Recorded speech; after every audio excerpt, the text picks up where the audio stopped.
Dando continuidade no tema arte neoclássica, nesse segundo vídeo então vamos comentar aqui sobre a pintura, a escultura e a arquitetura.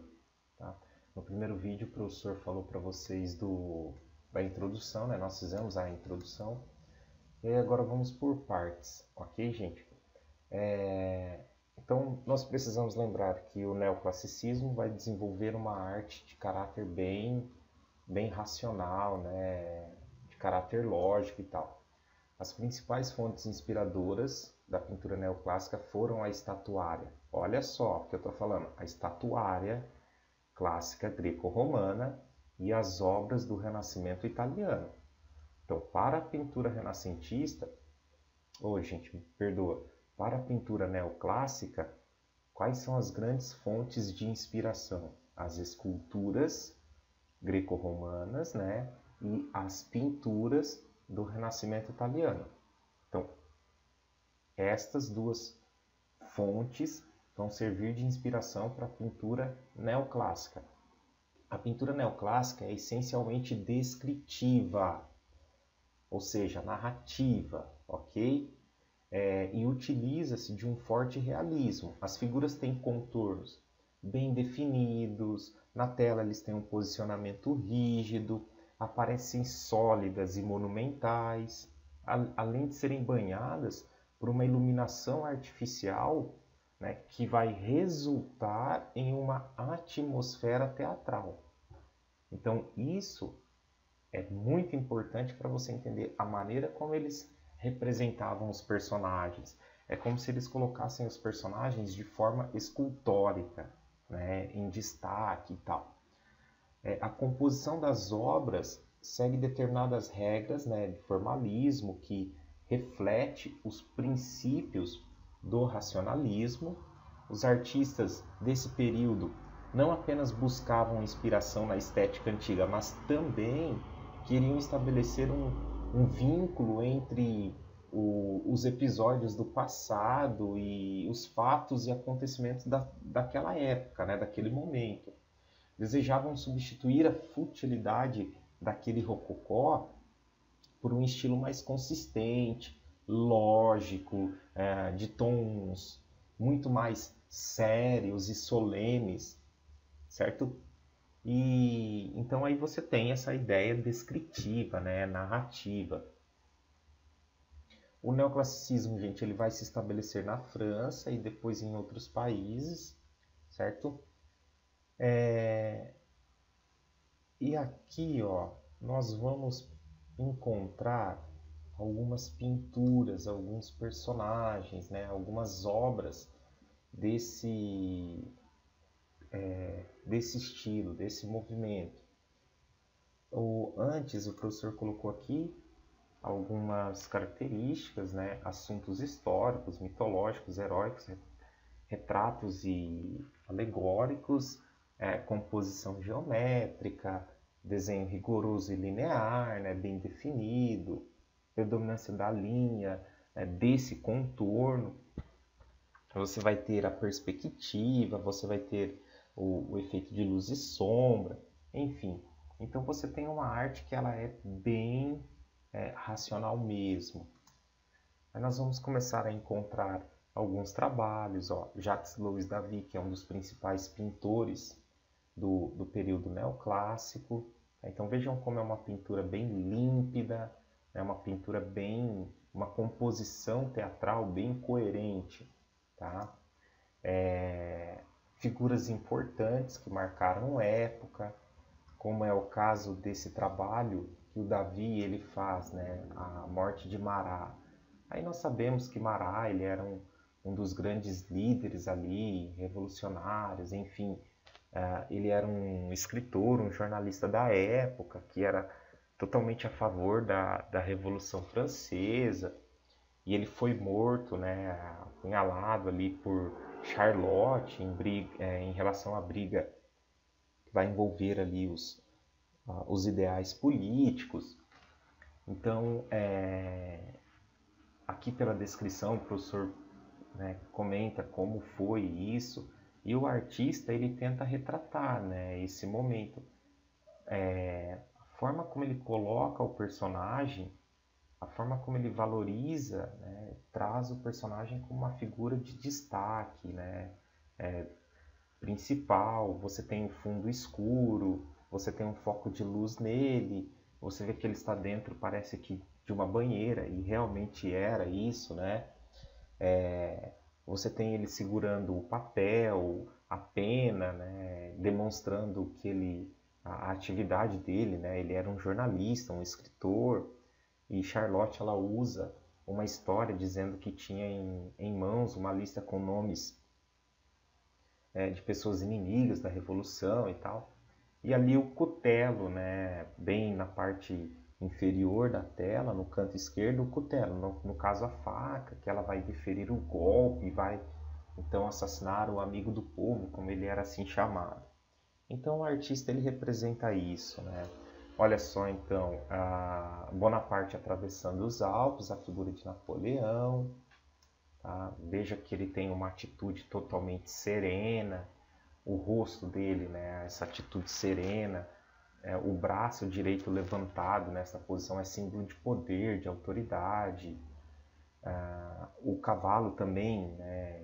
Vamos dizer assim, empinando ali com as duas patas dianteiras levantadas, isso traz essa ideia de poder, de imponência, né, desse indivíduo.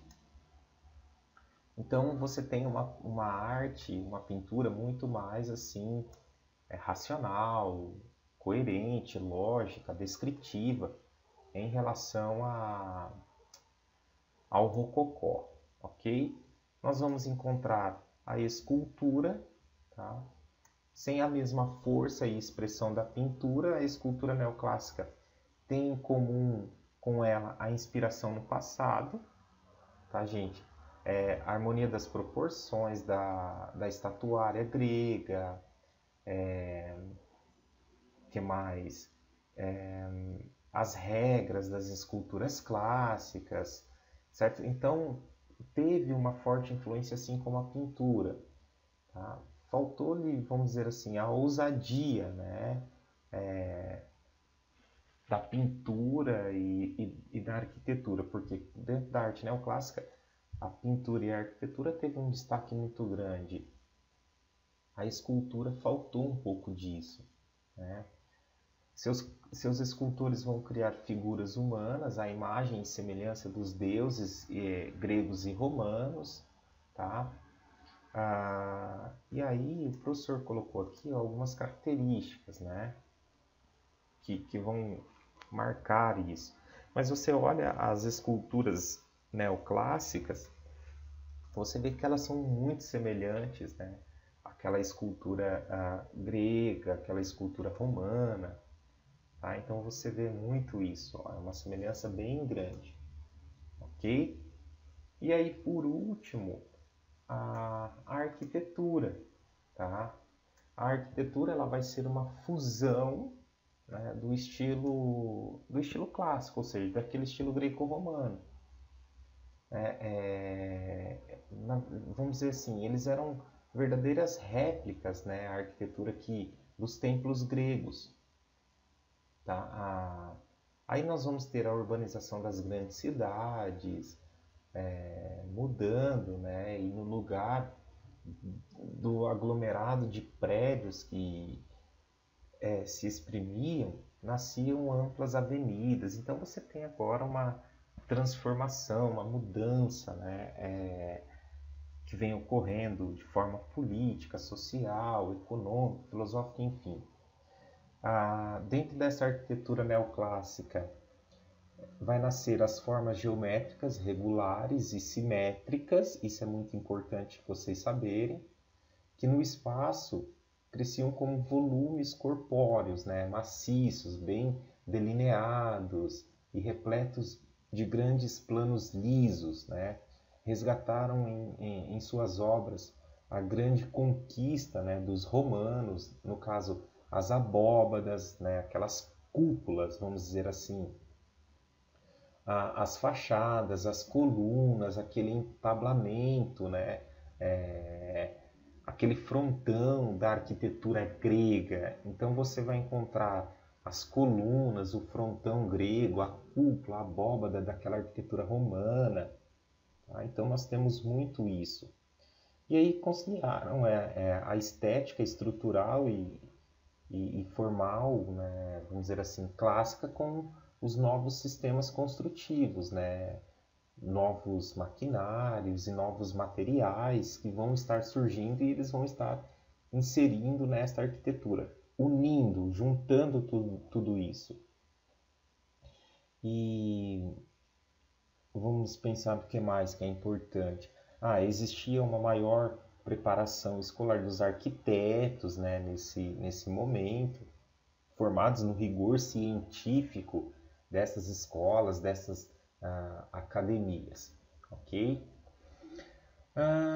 E que mais que eu posso comentar com vocês? Os espaços internos organizados, né, segundo critérios geométricos e formais, com preocupações de funcionalidade, tá? E aí, ó, quer ver? Vamos ver aqui as imagens. Eu coloquei aqui Memorial a Jefferson em Washington, nos Estados Unidos. Gente, é uma fusão, ó, dos estilos grego com o estilo romano. As colunas, a fachada triangular no caso do frontão, a cúpula, né, aquela abóbada. Se você olhar isso daqui, lembra certinho o Panteão romano, né? O Portal de Brandemburgo, tá? Quando você tinha lá o Muro de Berlim, né? Aí depois o Panteão Nacional em Paris, olha só, né? O frontão, as colunas, a cúpula, tá? Então, ó, não é a ordem clássica, gente, desculpa, agora que eu vi aqui. As colunas aqui, elas trazem o estilo coríntio, né? Então, você tem essa... não, é a ordem clássica, tá certo.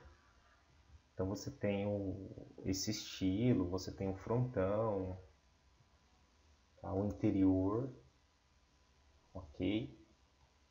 O que mais que o professor... olha só a estrutura do Panteão. A estrutura dele vai lembrar aquela arquitetura renascentista, né? O formato, tá? Vejam aqui, ó, essa igreja. Essa é uma igreja, ela nos faz lembrar como, né, o templo Partenon na Grécia, né? É uma estrutura, uma cópia, vamos dizer assim. E por último, o Arco do Triunfo. A presença do arco que marcou a arquitetura romana. Ok? Então é isso. Espero que vocês tenham entendido e estejam aí acompanhando as aulas. Ok? Muito obrigado e até o nosso próximo vídeo, que agora posterior o professor vem com romantismo.